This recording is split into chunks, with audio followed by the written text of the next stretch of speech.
Good evening. Welcome to the January 16th edition of the Downers Grove Village Council meeting. Those in council chambers, we're glad you've joined us. If you're at home watching, we're glad you've joined us there too. As is our tradition, we'll begin this meeting with the Pledge of Allegiance. I pledge allegiance to the flag of the United States of America and to the republic for which it stands, one nation, under God, indivisible, with liberty and justice for all.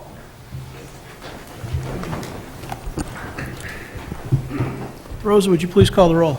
Mayor Barnett, Here. Commissioner Jose, Here. Commissioner Sadowski-Fugit, Here. Commissioner Gilmartin, Here. Commissioner Tully, Here. Commissioner Glover, Here. Commissioner Davenport. Here.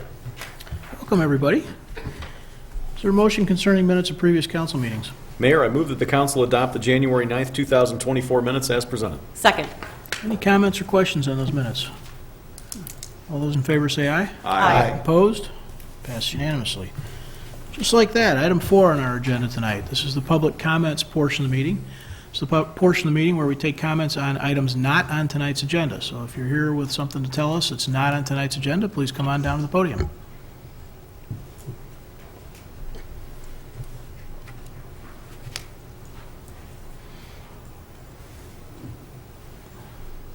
Hi, Janet Winningham. I'm here to essentially encourage residents, anyone listening or watching particularly, to, if they're not aware of the conversations and preliminary discussions of the comprehensive plan and projects that are related to that, to educate themselves as to what is on the table and under discussion.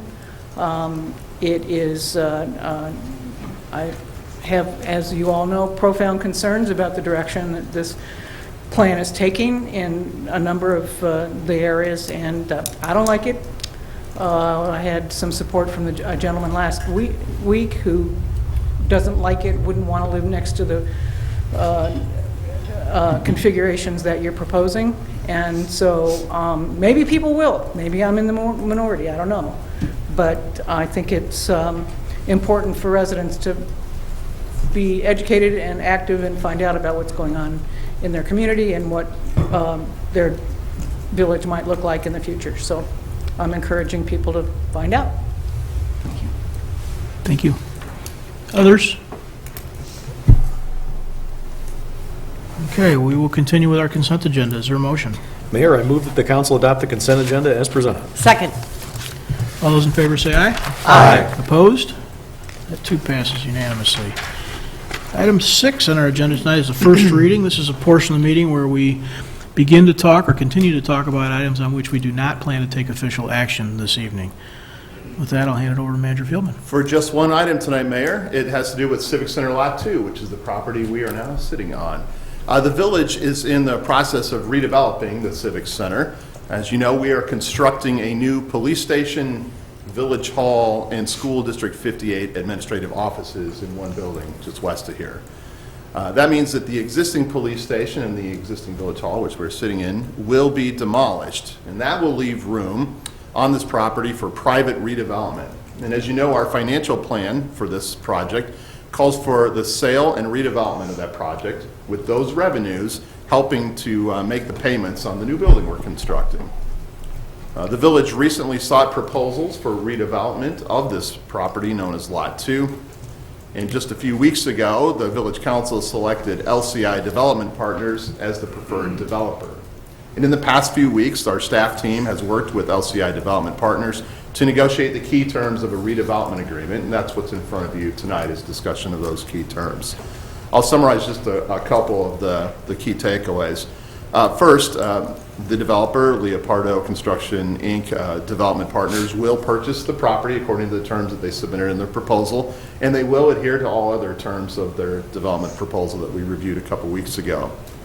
We've developed a preliminary redevelopment schedule for both parties to follow, and we have a clause in there that would allow the village to repurchase the property if construction does not start pursuant to that schedule and in a timely manner.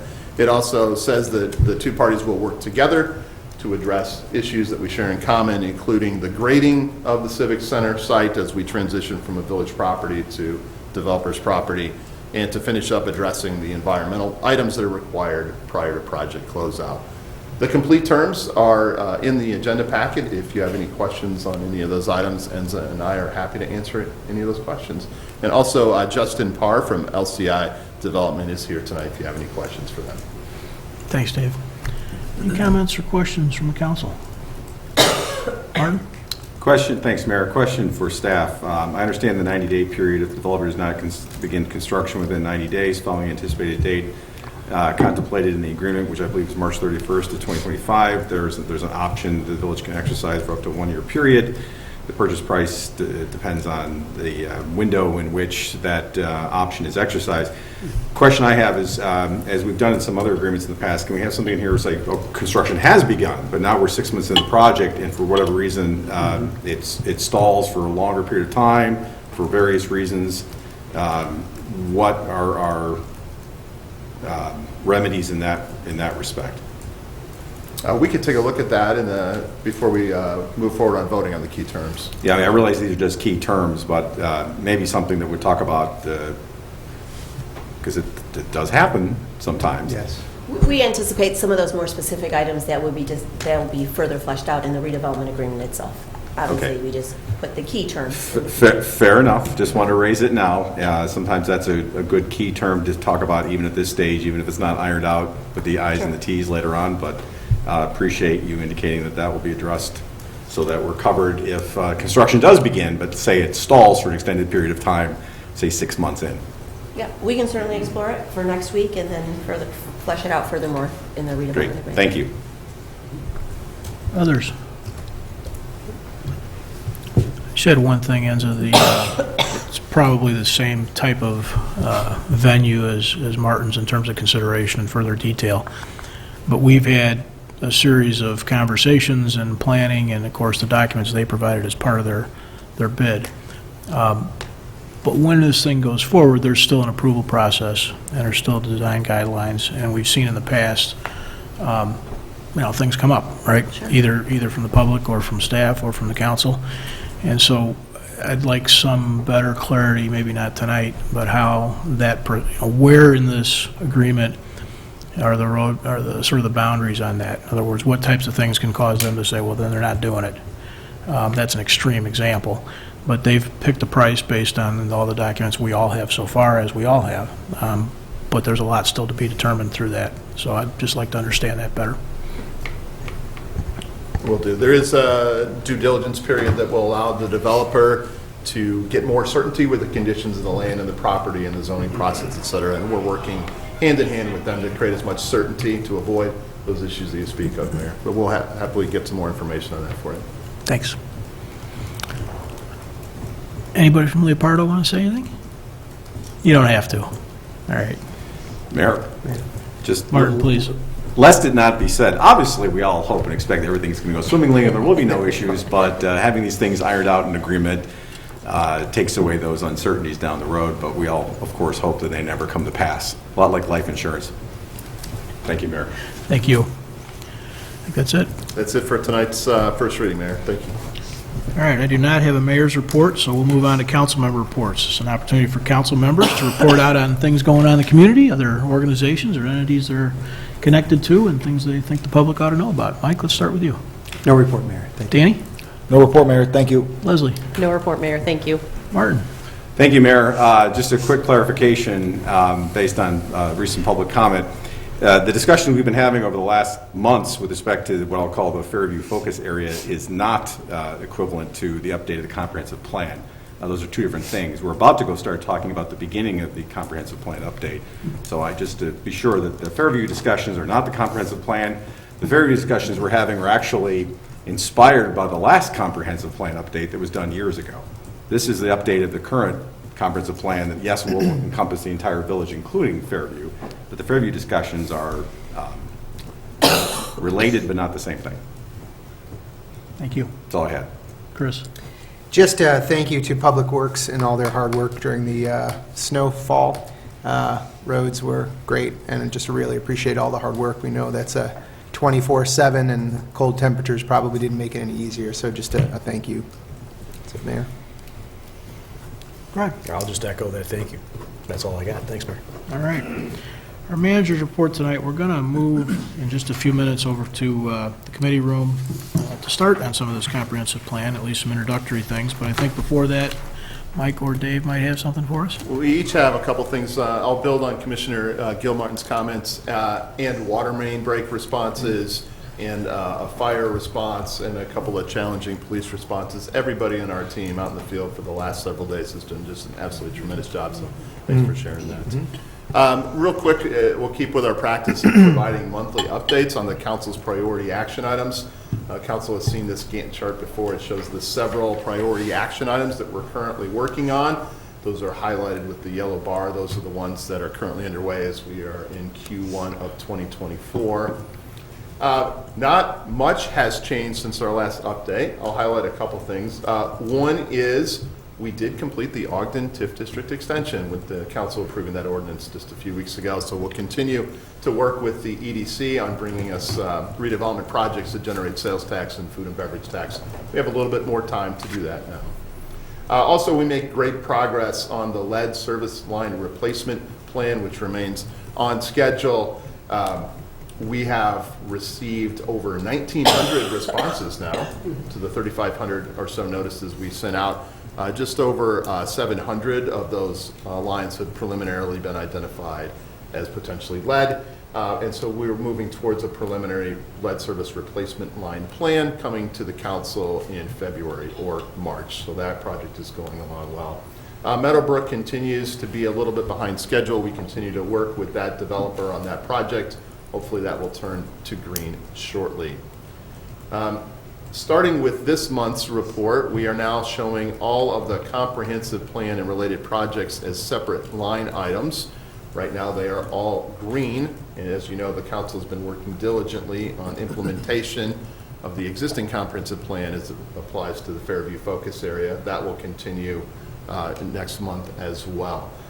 When we go into the committee room tonight, you will hear updates on all of the other projects, so I'll leave that to Halcyon Levine in their presentation. I'll pause there to see if council has any questions on any of these projects. Seeing none. And one of our favorite projects is that Civic Center project that I mentioned earlier, and our project manager and deputy village manager, Mike Baker, has a quick video to share and a quick update. Mike? Thanks, Dave. Yes, we continue to be really excited about the progress of the building and the work around the site. Obviously, a lot of work lately has been occurring within the building. And the video does an exceptional job of kind of showcasing a lot of that recent work. This project remains on schedule and under budget.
Thanks, Mike.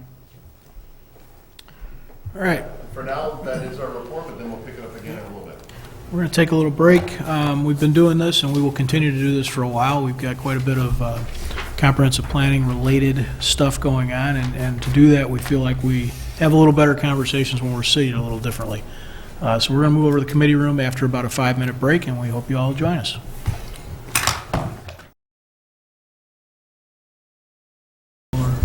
Back back in session in the committee room, and David, I'll leave it back over to you again. Thank you. As the council knows, we are working in a very innovative approach to concurrently undertake an update to the comprehensive plan and 5 other related projects. The council directed us to get some help from a team of consultants, so we engaged Halcyon Levine as the primary consultant and a handful of supporting consultants as well. We are on a journey now for the next 18 months or so to undertake all those projects. We plan on having this council meet monthly, so we wanted to start the year off right with just a short introductory meeting, and it is our distinct pleasure to introduce to you the Halcyon Levine team who will be leading this project. Gentlemen. Thank you, everybody. I guess I'll just come up here to the screen.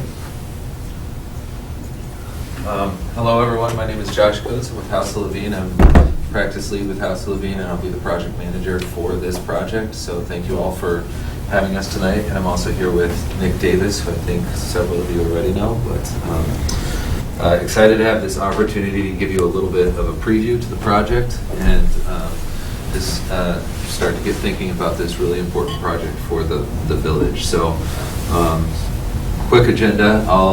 Besides the two of us, I'll introduce you to the big picture, the overall team, our sub-consultant partners.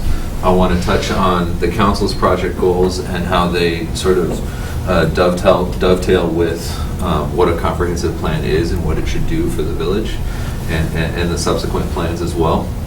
I want to give you a little bit of a recap of what we've been doing so far behind the scenes with staff, with Stan and the team, as we started to get ready for today and for the next 18 months. An overview of the project schedule, and then a big one for this room, I want to talk a little bit about the role of the council and the boards and commissions, how you all are going to plug into this project along the way. And then we have, if you have any questions along the way or at the end, feel free to ask them. So I'll jump right into this. Our team, first of all, Halcyon Levine, we had the privilege of doing the 2010 comprehensive plan, the 2017 comprehensive plan update, and now very honored to be back to do the 2023 to 2025 comprehensive plan. Should be adopted in 2025. So our firm, we say we're an innovation-based urban planning and design firm. We do planning first and foremost. Sometimes we joke that planning could be as a field called and planning, because there's so many firms that are architecture and planning, engineering and planning. Mm-hmm. But Halcyon Levine is a team of planners first and foremost. Almost all of us in the office are planners at Halcyon Levine, and this is what we love to do. We do planning at all scales all over the country, from citywide and community-wide comprehensive plans to corridor studies, downtown plans, redevelopment plans, site planning, and zoning ordinances. We do that all over the country. This is what we love to do. This is our primary focus, to do these types of planning projects that you all are looking at starting right here today. We have national experience, so even though we are based right in downtown Chicago, and many of us live even right around Downers Grove, we are doing work all over the country, more planning work than any other firm operating in states all over the country. So at this point, we've worked in 29 states, and a benefit to that is that there might be something that we know is working really well in, Wake Forest, for example, or Centerton, Arkansas, or Opelika, Alabama, and we might be able to say, hey, something that worked really well here might be something that we could apply to Downers Grove, Illinois. So we bring that national experience to any project that we come to. But really, our backyard, our home turf is Illinois, and we're really excited to be here in Downers Grove doing this project with you all. And then innovative and fun. Talking about urban planning, city planning, zoning, it's hard to fake being excited about that sort of stuff. So we really do get excited about it. We really like to push the envelope, and especially for a community like Downers Grove, where we have a history and we are really familiar with the community, we're excited to see where we can really get innovative with the project and have a lot of fun doing it. But that said, even though we have a lot of fun, and you'll get to know us, and we like to have fun doing these projects, we take the work extremely seriously. it's an honor to be doing this work and to be trusted with public dollars and time, and so we don't take ourselves seriously, but we take our work very seriously. With a slate of plans like we have in front of us, a series of plans that we're going to be tackling, we're not going to go it alone. House Levine, our specialty is community-wide planning, but we are partnered with, I'll actually take all together first and foremost, they're an outreach and public engagement firm that specializes in community outreach around planning projects. When you meet Marisa, she'll probably tell you that she likes to put the sparkle into outreach, so we think we do pretty good outreach. They do great outreach, and we're really excited to be working with them, and you all are going to really enjoy the stuff that they do to help really publicize and make this process exciting. For the environmental sustainability plan, we're partnered with Delta Institute. Malcolm Mossman is the lead. For the bike and pedestrian plan, Baxter and Woodman with Aaron Tooley leading the way. And for the downtown streetscape plan and Fairview focus area implementation plan, Hitchcock Design Group with Tim King as the lead. And any one of these people on the screen that you see here, in addition to Nick, we can reach out through staff and they can be contacts for any one of these projects. These are going to be the primary project leads for each of these sections of the overall big picture project.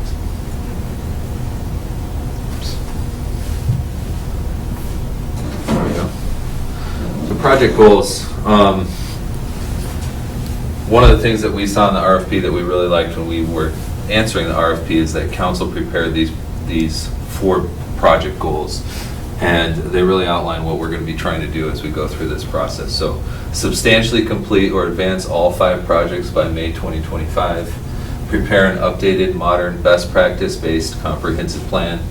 Prepare the deliverables noted in the project descriptions and align the work to avoid inconsistent recommendations. So our whole scope, our project team, our partner firms, they're all assembled to help meet these goals as we strive to have the very best planning documents at the end of this process. So I'm going to be a little bit focused on the comprehensive plan tonight, just because that's the part that House of Levine is leading, and it's kind of the umbrella plan for all of these. But one of the ways that we sometimes talk about a comprehensive plan, or that we should be talking about a comprehensive plan, is that overall it's a foundation for decision making. So if you're a council member like you all are, or a plan commissioner, or another one of the other board members, even an entrepreneur looking to start a business, or a current business owner, or a resident looking to invest in the community, this is a document that you can turn to help you make decisions with how you interact with the community. What direction does the community want to go over the next 2 decades? It's a really important document. If it's doing its job right, it's going to tell the Downers Grove story and articulate the village's vision, the vision for where it wants to grow and develop over the next 20 years. It should be used to evaluate and inform development proposals. I know that you all use the comprehensive plan in that way already, and that's exactly what a comprehensive plan should be doing. It's a tool to help you make decisions, make the tough decisions about where and how to allocate precious resources, direct projects, and things like that. It's a foundation for the regulatory framework. So your comprehensive plan is not the zoning code. It's the guiding policy document, and oftentimes you need to update the regulatory framework, your zoning and your subdivision policies and things like that, subdivision regulations, to meet the direction of the comprehensive plan. It can help coordinate local and regional initiatives. So, no community is an island. You're looking out to your neighbors, especially when you think about things like trails that might extend outside of the village boundary, or coordination with the county. The comprehensive plan can help identify those partnerships for things that extend outside of the municipal boundary. The comprehensive plan can help support those decisions that you make annually, capital improvements planning and budgeting. You can use the implementation section of a good comprehensive plan to sort of identify what are we going to prioritize this year. It's just one tool in that process as you come to that process each and every year. It can identify future studies, so we may identify an area of the village that needs additional study.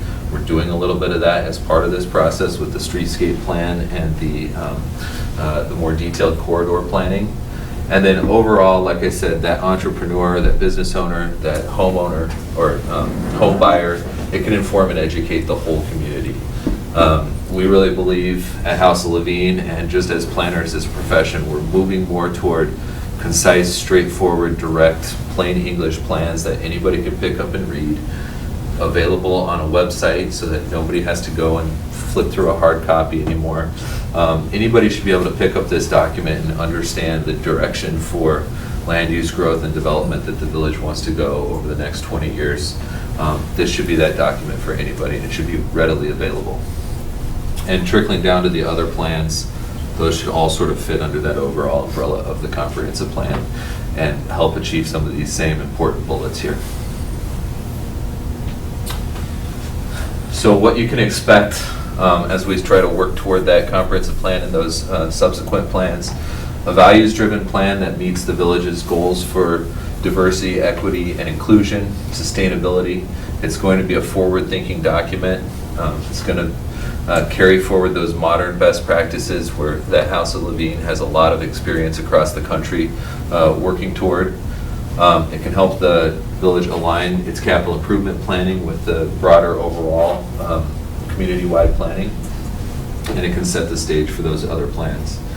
Our team is going to be focused. We've already had several coordination meetings with the sub-consultant team, with village staff, and I guess that's something I should have mentioned at the beginning, is that when we say project team, kind of from here on out, we're considering ourselves a team with staff. We want to be in lockstep with staff, making sure that we're communicating well so that everything that comes before you all is cohesive and makes sense and fits with where the village is going. So we will keep the messaging consistent, we'll keep the team aligned, and we'll be aiming for May 2025 as the completion date. Quick recap to date. This is what we've been doing so far.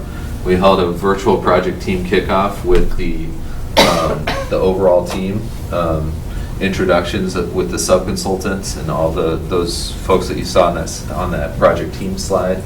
We went through the project timeline, we talked through some data needs, and discussed some potential action items. So we started to get the ball rolling with the whole team in a virtual room. And then we also held a project staff kickoff just last week, reviewed the project goals, discussed some expectations, started to go a little bit through the data review that we already had requested and received, and started to set up a rhythm of regular check-in meetings. We'll be holding regular meetings with staff on Monday afternoons as needed, probably pretty consistently, especially at the beginning, to make sure that we're keeping everything in sync. So I want to go through the project schedule here with you, and some of this is we're going to be getting a more detailed Gantt chart together with for staff to share, but the comprehensive plan timeline is the longest and it's the most detailed because again this sort of sits over all the other planning projects. We've got about 1 to 2 months for project initiation and kickoff. The public engagement section here that you can see where we're going to be teaming closely with All Together, that's really going to be ongoing throughout the project. It starts right at the beginning as we develop the project website and the community questionnaire and some of those initial outreach tools with All Together. But this variety of engagement tools and activities will be dispersed throughout the project. Just a couple to draw your attention to: the project aesthetic and messaging. We'll be meeting with All Together and with staff to start getting a feel for what some of those components that are Downers Grove specific that can be applied to a consistent messaging that's going to go throughout each and every one of these projects.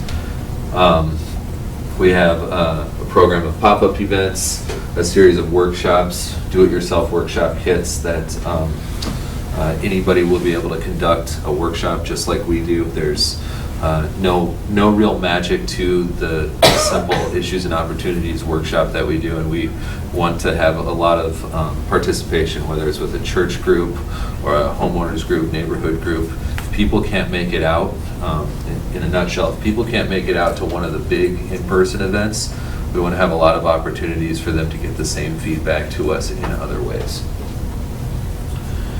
Existing conditions, you can almost think of this as like the book report on Downers Grove.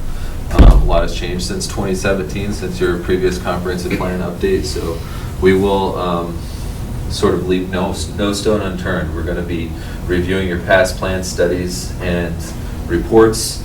We're going to be doing a program of field work where we'll be doing in-person reconnaissance, taking a look at maps, photos, and doing our best to go block by block, street by street, and get a really good feel for the community. And we'll package all this together in an existing conditions memorandum. It'll be a concise document, not flashy. It'll have a memorandum cover, and it'll sort of be like, here's the point in time, baseline, House of Levine and team's understanding of where we're at, so that we can, following that, start to get into plan visioning and then goals, objectives, and recommendations. Coming out of existing conditions, we'll be conducting a series of community visioning workshops. We'll be working with all together on those to make sure that they are exciting, fun, and that people know about them and know where to go and how to participate. Visioning pop-up events, and really we sometimes call this the where do we want to go part of the plan. So we've set that baseline of existing conditions, the where are we today, and we start to shift into where do we want to go, and it's really based on community feedback. And we have a lot of events to gather that community feedback before we start to assemble that vision and goals portion of the plan. Focus area framework plans, we'll be doing some detailed planning in specific parts of the village. Catalyst site concepts, help visualize what new development could look like under the guidance of this comprehensive plan in specific areas. And then the village-wide plans and policies, these draft plan elements, sort of the core chapters of the plan, those fit underneath that overall vision, goals, and land use. Those are the things like the transportation chapter of the comprehensive plan, the parks and recreation chapter, the housing and neighborhoods, economic development. And then last but not least, we've got the plan document, so we'll be assembling everything that we did into a cohesive document. It's going to look great. It's going to have good photos. It's going to be easy to understand and to read. It's really going to communicate that vision and help communicate where the village wants to go over the next couple decades. We pair that with the implementation strategy, that checklist. How are we going to get things done if we follow the guidance of this document, and then we take it into the adoption process with staff review, plan commission meetings, and presentation to council. I'm going to go into less detail on some of these subsequent plans, and this timeline looks a little funny because there's only 2 overall steps, but there are a lot of subsequent steps underneath each of these tasks. So we'll be working with Hitchcock Design Group on the downtown and Fairview focus area streetscape planning. We'll be working again with Delta Institute on a 5-step process for the environmental sustainability plan. And all of these will sort of fit underneath the comprehensive plan, so that by the time we get to adoption, these will all be also ready to go. The bike and pedestrian plan update, we'll be working with Baxter and Woodman. Public engagement process, a process that really sort of mirrors the overall comprehensive plan process. So that's the 4 overall planning processes. I think this one sort of, you could argue is 2, so downtown and Fairview focus areas. And then the role of council boards and commissions through this process. So some planning processes will work with communities where they'll establish an advisory committee or a steering committee. I think you all already know this. We're not doing that here. This is the group that's going to be guiding the process along the way. council, and then the 4 boards and commissions of the village. And having worked under both formats, I really like doing this because the decision makers who are there at the end have had a chance to chime in every step of the way and keep on point. So really when we get to the end, there are no surprises, and it's exciting to have worked with all of you along every step of the way, and each of these meetings are public and opportunities for the public to chime in as well. So think of this almost as the job description for how council will interact with this process along the way. We'll be looking for input on issues and opportunities as we get started.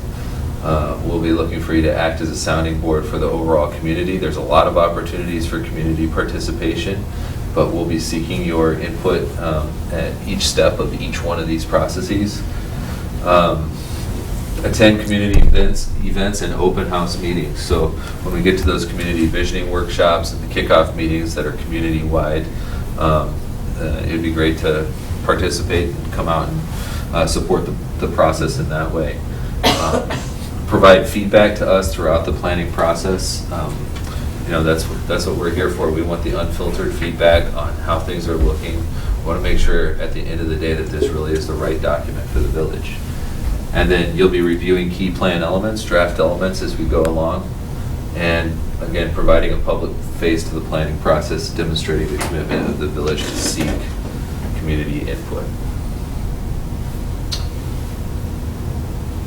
We've got a couple upcoming steps here besides some of the things that I mentioned already. House of Levine will be here in early February for the project initiation workshop. So unlike tonight where we're just kind of giving you a little bit of a preview, we'll be conducting an issues and opportunities exercise, something very similar to what we'll be rolling out as we kick off the process with the overall community. February 20, we'll be reviewing the preliminary public engagement plan. That'll be House of Levine and all together here in person to review those key processes for you, with you all. So over the next couple months, we'll be developing the public engagement plan. We'll be launching the website, map.social, and the community questionnaire online. We'll be working with All Together closely on all of this stuff. And then we'll be starting public engagement in March. And we'll also be, for the other projects, we'll be conducting meetings with the boards and commissions and beginning existing conditions analysis. So it's going to start coming fast. It feels cold now, and there's, people don't want to get outside, but very soon we'll be having everybody out, and we'll be doing a lot of outreach and a lot of field work throughout the community. I think I've gone a little past my time. I do just want to emphasize that it really is an honor for our firm to be working on this project with you all.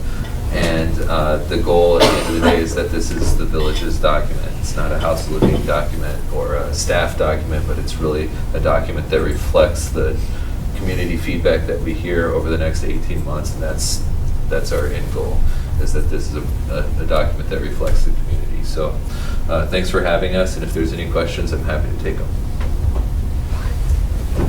Questions? Lots of opportunity for more questions later. There will be, yeah. Could I ask one question, and then mechanically, is that document on the website now? Is that available to the public? This presentation? Yes. It's Because last time I checked, there wasn't anything attached to your report, but there is now? Should be up there now, right? Okay. Yes. So, all right, thank you. I didn't see it before. Yep. Just a question. How much does the 2017 comprehensive plan factor into this process? How much of a baseline does it provide, if at all? I mean, obviously you're not starting from a blank slate. We're not a greenfield opportunity here. We have a long history of a 2010 plan, a 2017 plan.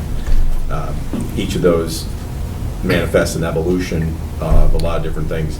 But to what degree does the 2017 comprehensive plan come into play, if at all, and then how is it built upon or reevaluated? It absolutely comes into play. One of the tasks that I've maybe sort of glossed over it a little bit, but past plans and studies review, it's a critical task for this process. So we, even already, we're starting to take down all of the village's current and past planning efforts. We're in a good position, obviously, because we worked on the previous plan. But we need to take a look at that, and we'll work with staff. What was successful with that document? What has been accomplished? What do you feel has not been accomplished? What really didn't work? And 2017 doesn't seem like that long ago, but that's 7 years ago, and there's been a lot that's happened. I'd say even in 2017, we weren't so much thinking of. This is just an example I like to point out: broadband as a piece of critical infrastructure, the way that we think about it now. So there's things that have changed and happened even over the past 7 years, and at minimum we need to also take a look at changing demographics, population, and things like that as we start to get into this new process. But we will absolutely take a look at several, if not all, of your previous planning studies and make sure that we carry forward the recommendations that are still relevant and actionable, and things that we can truly say have been accomplished. Those may fall off in the new document, and some stuff probably needs to be carried forward. And how will that be highlighted? Because the analogy is everyone builds a house and you build it, you think it's perfect, it's what you wanted at the time, and then 10 years later, like, wow, I wish we had done this, I wish we hadn't done that, because just things change. But how will those things be highlighted so that we have an appreciation? When I say we, I mean the community has an appreciation of either things that were successfully accomplished, or things that maybe didn't work, or maybe things that were a good idea 8 years ago but not so much today. Yeah, I mean, in short, up front in the existing conditions memorandum, at minimum, we'll have a summary of each of the previous planning documents and a little assessment of how things have been, how it's been used, how it's been well received, hasn't been well received, and it's sort of an assessment of its efficacy, I guess, if you would. And then I guess how we highlight it in the new planning document, if there's a policy or a concept that was really clearly articulated in a previous plan, we want to just highlight it. We've done things like call-out boxes or some sort of reference back to the previous plan. I could think in a community that we were just working in where they they had a concept called the neighborhood village, which was kind of a what you might call like a complete neighborhood concept, meaning that if you have this sort of village node, you sort of have access to everything right in your neighborhood. And we carried that forward, so we highlighted it in the new plan. And this was a little bit different than here because their plan was 20 years old. But we called the similar nodes that we were proposing, we called those neighborhood villages in the new plan, and we mentioned that sort of was a carry forward, and that was a good concept, even 20 years old, that we were sort of bringing forward into the new planning process. So I think a little bit of wait and see, but we'll see how that shakes out and how we highlight those specific things that we carry forward. Thank you. One more question, then I will cede my time to others. This is a new approach for Downers Grove, doing it this way, and we've heard a lot of advantages to doing it this way, and obviously you're excited about doing it this way, so we're excited with you.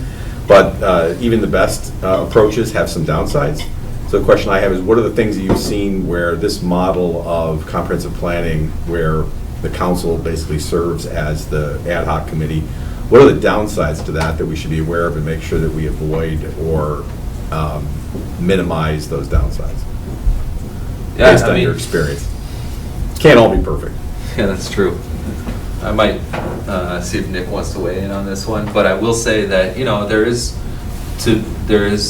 some more real constraints. We're going to need to make sure that everything is delivered in advance of every meeting so it can get on the public docket, as was just mentioned. And there is sort of that puts us in a really strict cadence to keep things moving along. That's good, but there is a little bit of an art to planning sometimes where we may need to work with staff on a little bit of flexibility. I could anticipate that happening as well. In my experience working with councils, especially well-engaged and plugged-in councils, it's only been a plus because steering committees, people come and go, they drop off, they don't consistently attend, so it really has been, I would say this is kind of the preferred way. over the past several years because you get more consistent and plugged-in attendance. Had some good steering committees where they've stayed through the full process, but it can be tough, especially in a community that's has fewer resources. Yeah, I don't know if you want to chime in on that. Yeah, so I'd say a couple of things, and Joshua touched on it. Where we've seen this maybe being issues where the lack of a steering committee has led to a lack of engagement overall in the community, because typically the steering committee can serve as sort of an avenue to push out into these different groups. All the more reason that it's important that we brought it all together on. We're exploring other avenues or other opportunities for engagement. I would say we have doubled down on the amount of engagement that we're talking about in terms of what a comprehensive plan should be doing and how we tap into these other studies. So I would say maybe we're going into this maybe eyes wide open a little bit more than where I've seen this done in other places. And then I would just say that this approach typically, in my experience, is very much outweighed any of the negatives that we've experienced. Because when we do get to the end, everybody is very aware of how we got to where we're at. All of these discussions have been more public, where that's not always the case with the steering committee. Some of those are more behind closed doors. It felt like it was agenda driven, where this discussion is something that I think you'll see even in this situation. This is a public discussion, which wouldn't have been if it was a steering committee discussion. So just things like that, and then we definitely need to stay on top and be kind of task managers with our team, with the sub-consultants that we're working with. But yeah, there's probably things that we need to be monitoring along the way to make sure we don't lose sight of. But those are the only two I can think of that have been problems. Thank you. Chris? Yeah, just a couple of questions. First,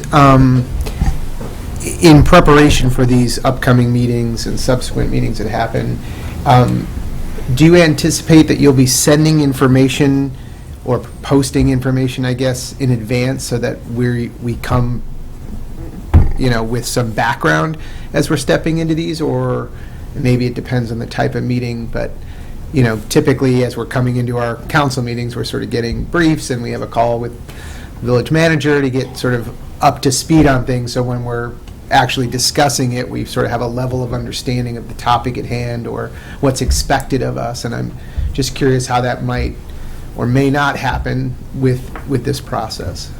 Yeah, I think it's going to vary. I mean, sometimes you'll be reviewing a pretty hefty deliverable, like the existing additions memorandum.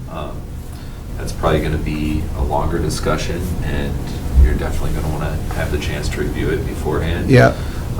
There may be a month where you're going to be primarily hearing from one of the sub-consultants leading one of the other, one of the bike plan, for example. And it may be a shorter update. And then I could envision there might be a month where it's just sort of a little blurb, like the progress that's been made this month. Especially when we get into those core element, the chapters, there is a little bit of like noses down at the desk, and our team is working on drafting content. And there's nothing really to present, but it's other than an update of how things are going. So it could be sort of all of the above. So when we had our initiation meeting with staff, we explained to House Seal the importance of some of the tried and true methods we've been using over the years. Everybody in the team is committed to that, but we're moving so fast on some of these things. So I think a lot of things will feel quick. Sure. But we're going to try to use the same techniques that have been successful for us over the last 10, 15 years. Yeah, I think from my perspective, it isn't so much that I feel the need to have everything up front.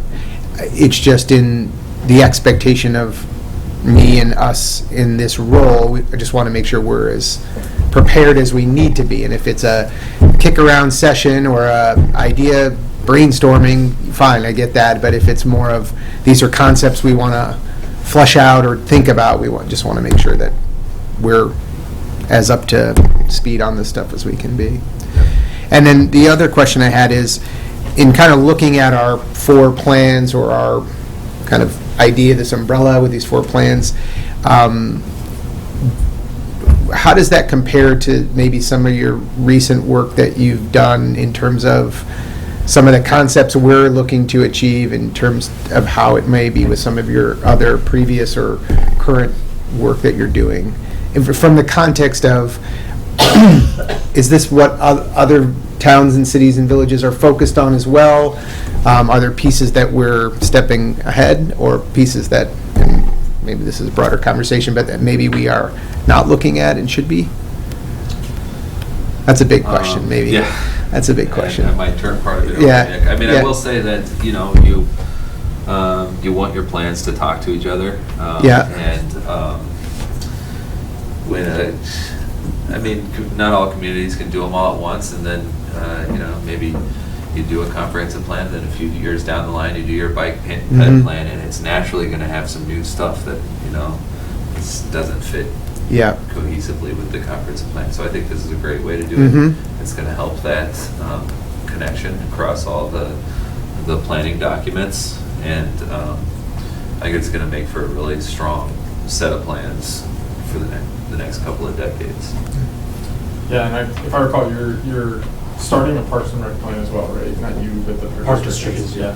So one of the things that we would identify in the comprehensive plan almost always is 3 plans that would follow it. It would be a strategic plan that would probably implement the target area for improvement, which is ultimately going to be what we're talking about for the Fairview focus, Mhm. or the Fairview focus streetscape. Mhm. Parks and Rec would be a plan that we would want to tie into your community plan, so it's great that that's happening at the same time. Bike and ped, transportation, those should be interrelated with land use. So when we're talking about these at the same time, it's helpful because they sort of iterate. If we Mhm. make an adjustment in the land use plan, it would probably impact some of the improvements that would be made for bike and ped. And then the environmental sustainability, it's just, those are plans that we probably would have recommended, I would almost guarantee would have been recommended. Mhm. So you're doing them in tangent to this project. We're seeing that happen quite a bit in the last probably 5 or 10 years. We're even doing now, Josh led a project where Josh led the comprehensive plan, and our zoning practice lead led a zoning code update almost simultaneous, which is, I do not recommend that. That was based on a grant, and it was something they had to do. But we have seen communities where they basically stagger start. So you do the comprehensive plan, and then within 6 months, they're already starting the zoning process because they want the zoning to immediately implement what the policies in the comprehensive plan are talking about. So it's not uncommon. It does require, again, just a lot of coordination. You Yeah. Make sure that you're on point. The good news is in 18 months, you're done doing this kind of like high-level policy planning, and everything should talk to each other. So nobody's going to get the punt like, well, we'll see what the comp plan says. Yeah, yeah. What you did at the same time. So that there are advantages to it for sure. Yeah, and one thing that we avoid is planning fatigue, where, you know, the community, it's like, oh, we're starting a streetscape plan, didn't we just do a plan? Yeah. So we're doing outreach that sort of is going to Yeah. connect all of these together, and I think that could be helpful. Thank you. I appreciate the affirming comments here, because I have great faith in, I'm an architect, so, you know, the end. But I have a little background in this as well, and this seems like, you know, seemed to me like absolutely the best way to go about this from day one. So I've been a huge fan of our decisions Yeah. and how we've been moving forward here. Piggybacking a little bit on Commissioner Tully's comments, I think this group has good familiarity with the existing comp plan, and our staff certainly does. And so I for one at least, would really appreciate going forward where something differs, when something expands, you know, how it compares to the comp plan as it is today, I think would be really helpful. So, Is there any value in that also being reflected with the 2010 plan, or can we put the 2010 plan aside and really focus on the 2017 and use that as a benchmark or a baseline? my knee jerk would be to do that, to use the 17 as a baseline. Okay. Yeah. And I asked, Yeah, if we're using Having been involved in both of them, I'd say Yeah. we can pick up with 2017. Okay. Well, that's good. And so I was more involved in the 2017 plan, and there's tools that we use now that will allow us to, and a workflow that allows us to pretty quickly, again, once we've established the existing land use, the future land use, and you can use the 2017 and even like a business as usual approach. You could see, just even with new trends in planning or new trends in development practices, what should we have done different in 2017? And then the question that you'd asked, and maybe I had interpreted it a little differently, is, what mistakes did you think were made? What do we wish we hadn't done? And are there areas that we sort of tabled that we now do want to talk about? In 2017, it didn't seem like it was worth talking about, and now here we are. And we very much need to talk about these. Housing's a very different discussion than it was even in 2017. How we handle Ogden Avenue, commercial corridors. I look down on 75th. I know it really well. There's probably some areas there that we want to re-examine. I know we sort of touched it in 2017, but it wasn't as hard to hit as I think we would do now. We would take a much more serious run at how that area should probably redevelop in the future. This land use plan, I think, can use the 2017 as a starting point. But yeah, I can see some areas, even though you're built out, I think that's all the more reason you need to be a bit more aggressive with some of these areas, if that's the direction you ultimately want. And just speaking for myself, the reason why I would focus on 2017 is the 2010 plan was the first one that had been done since 1965. Yeah. So that was to me sort of like, okay. We're not using the 65 plan? I thought we were skipping 10, but going. Yeah. No, not unless you're going to go back before we get the zoning ordinance. We have a copy of that. Yeah.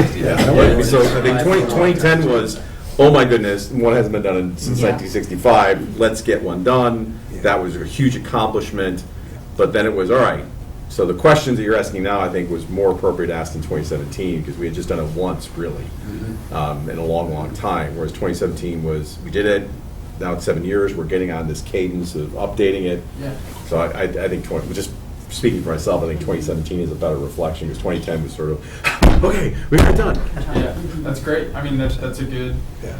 I mean, Josh sort of said that, but I think it's really important. We don't want to just come in here and redo everything, especially since we're the team who have worked on 2017. Right. So I know why decisions were made. I know Devin and John know why decisions were made.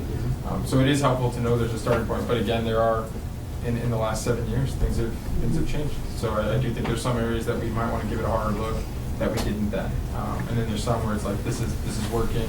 We didn't implement this the way we thought we would. So, let's just make sure we carry those recommendations forward and maybe rephrase them differently. But there's some land use changes I would expect to see in some of these areas. So. And not least of which, to say things have changed is a bit of an understatement, right? As commerce has changed, as workplace has changed, as people, where they are during the day and where they are at night. I mean, there's so much has changed. So I'm very interested to see what your overlay or thoughts are, because 17 was a great plan. It was a great plan. How much of what has happened has, impacted what would have been decided then, will be now. So, Yeah. Here we go. We'll find out. Yeah. Yeah.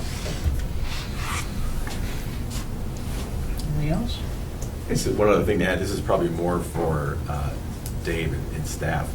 At the appropriate point when we're doing the outreach, I think it would be important to explain how a comprehensive plan fits into the overall fabric of this project, similar to what we do, and I know you probably already have a slide for it, similar to what we do every year when we talk about how the high priority action items feed into the budget. But by the time you get to the budget is, well, of course that's what we're doing, because we've talked about all these things that sort of almost write the budget.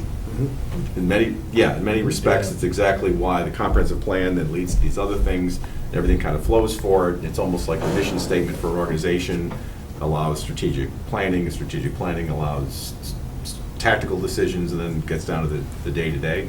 I think that would be helpful to reiterate for the broader audience here, just to understand what this is and how it plays into the overall management and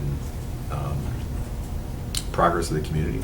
We'll be happy to do that. We had a great kickoff meeting with Halcyon and the sub-consultants, and all instantly on the same page, and starting with how important it is to make sure the community understands how it's used before you even start to put these plans together. Right. Outlaw it affects. So What we'll be right on top of that. So yeah, that it's really meaningful work, right? And I tell my clients all the time, I'm at a point in my life where, I mean, any of the work that I do, it's great that I get paid to do the things that I do, but I want the things that I do to matter, to make a difference, the time that I'm spending to make a difference. And we're certainly valuing our community's time in this too, and that if they'll help put in the work, they're going to have a great effect on the future Downers Grove, and because this is work that's going to get used. It's going to inform the regulatory framework. It's going to help shape the bike and ped plan that we put in place.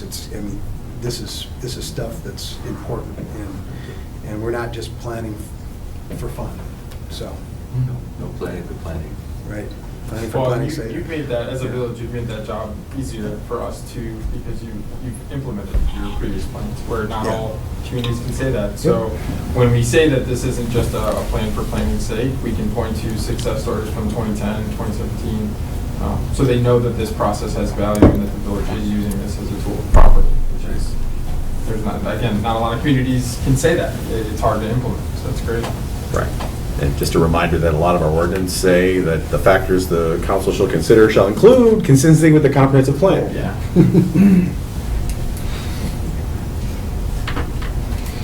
Anything else? No? Thanks for being here. Thank you so much, really appreciate it. Thank you. Thank you. Did you get anything else? I just wanted to end with that look ahead because it's so important. 3 of the next 4 council meetings will involve these projects. So tonight was the first one, aiming for February 6th to do the project initiation workshop. Sounds like we're going to roll up our sleeves, start the planning work right away. And then just 2 weeks after that, we know how important it is to this council to come up with the engagement plans. We'll hit that and make sure that the council provides direction on that so we can implement that as a team. So we're excited to get going, Mayor. Thanks for the opportunity. I just want to add a couple of comments really from my colleagues. This is, Martin talked about, of course, it came up 2010, 2017. What's one of the no small piece of the importance here is demonstrating a commitment to that process. I kind of hope there's another one in 2031 or whatever that math works out to, because things do change.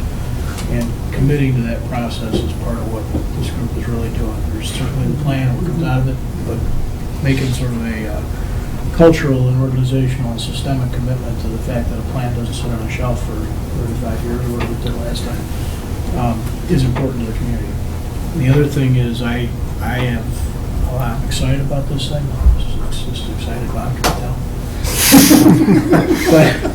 but really the thing that is going to be important is that we're all picking up on what Chris was kind of getting at, is that we all got to be on our game. And we're going to have to do the work in between. Sometimes these things are done, they certainly have been done in the past year and elsewhere, where everybody sort of stares at the sky for 6 or 8 months and then you pass notes back and forth. This is going to be, every week we got to come prepared. And if at some point we aren't for some reason, that's okay, but that's got to be our expectation of each other. And then the last thing I want to mention is that, again, Chris, and you were taking the words out of my mouth, but we have a cool way, effective, efficient, open, transparent, blah, blah, blah, way of working with our staff. That's awesome. We got to make sure we do our part for that in our meetings with the team members. And they can't just be receptive of information. They've got to be true meetings just like we have with our own team. So I'm excited about it. I think we're going to do a really good job. Anything else? All right, how about a motion to adjourn? So moved. Second. Did we miss something? Martin's pointing back. I Any heard from questions from Jan public? earlier. Well, I do have a comment. How do Okay. I want to thank Martin for his correction of my comments earlier, but the premise is that I made and stood by before is the same, is that the village residents need to educate themselves and be involved. I think all have said that, and that was the primary point. I am encouraged by this presentation, although the skeptic in me will be watching. But the public engagement is, I'll be interested to see how that plays out, because, and I do hope others come along, because you got 2 people here. It's not enough. And I would like to hear from more people, because I've been very clear about what I think so far, There may be others out there that agree with me. I hope so, at least one person does. But there may be others that say, you're not looking at this properly. We can make this work in a way that works for everybody. I don't know, I hope so. But the public engagement part seems to me to be probably the most important thing that in the next month, and to carry on. And I do, the reports that are coming out, like the existing conditions report and other reports that you all will get, will those be posted in advance for the public too? So we can, oh golly, I'm gonna have some reading. I'm convinced that the most, probably the most certain of all of my conversations and comments has assured that I will not be included in any of the teams that are going to be part of this, but I will be here even if I'm not on a committee or anything else. So I am encouraged. I do think that this is exciting. I also have a background in real estate. I'm a frustrated developer because I'm a real estate lawyer. We're all frustrated developers. So I think at least I'll know the vocabulary and I'll be able to keep up. So for that, I will commend you. So thank you. I think this is going to be an interesting time. Thanks, Janet. Warner, do you have anything? No, I'm good. Thank you. Now about that motion. I'll renew that motion. Second. All those in favor, say Aye. aye. Opposed? Thank you all. We are adjourned.